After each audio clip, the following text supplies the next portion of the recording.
Planning is the most important and often most overlooked aspect of gardening. A good garden plan will help you reach your goals and increase your productivity. Many gardeners can't wait to get their hands dirty.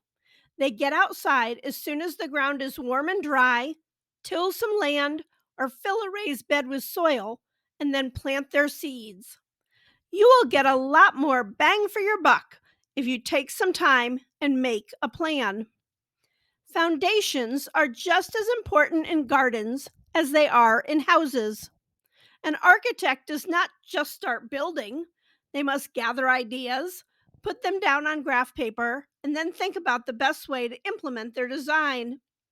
Hi, I'm Amy, the founder of Fox Run. This video will help you to make goals to plan your garden spaces. Approach your gardens as a business, even if you are growing just for your own use. Keep track of how much money you put in and how much produce you raise. I think you will be pleased with the results. Give yourself time. Gardening is not a fast event. Sure, radishes can be planted and mature in just 30 days. However, the fabulous homegrown tomato needs 90, and that apple tree needs 3 years. If you are starting a new homestead or a new garden venture with lots of other projects going on in your life, you need to be careful not to bite off more than you can chew. I learned this lesson the hard way. My very first year of homesteading, which was like 30 years ago, was a blur of building a home and barn, starting a garden, and homeschooling.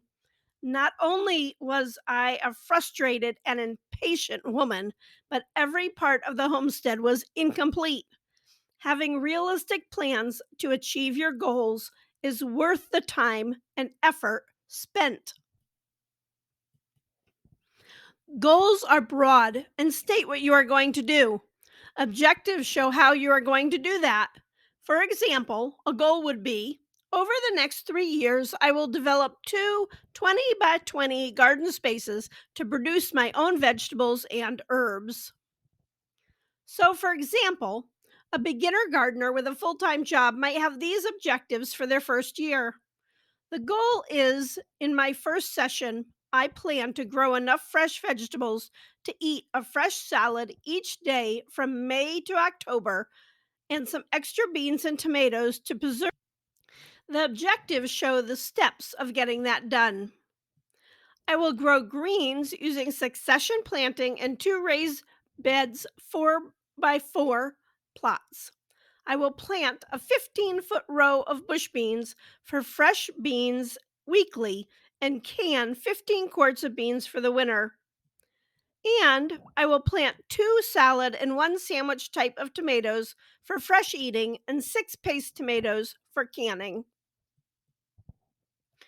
Your yard or farm will have microclimates, small areas that will be warmer or cooler. The longer you are in one location, the more you will recognize your microclimates. That will help you decide what grows best in different areas. Winter can be a great time to look for microclimates. If you are in an area that receives snow, you can monitor the snow melt. This also works with a heavy frost. Watch where the snow melts first. These are your warmer areas. Have a spot where the snow just won't leave? You know that's a cooler microclimate. I have several garden areas. I like to have small garden areas that are easy to manage and work well with rotation. One reason I like smaller plots is completely psychological. Smaller plots are less overwhelming, and I can easily accomplish a task in a short amount of time. This keeps me positive and moving forward. After you have your plan in order, your next step is finding a good location. If this is a new garden, you will need to find a sunny spot. As well as sun, your garden will need water. Make sure you are close to a water source. Hauling water in August isn't fun. So take some time to sit down and write out your goals for your garden. I hope this video was helpful and got the creative juices rumbling. Boop that like button and subscribe to my channel for more informative videos on organic gardening, wildlife conservation, and other environmental topics.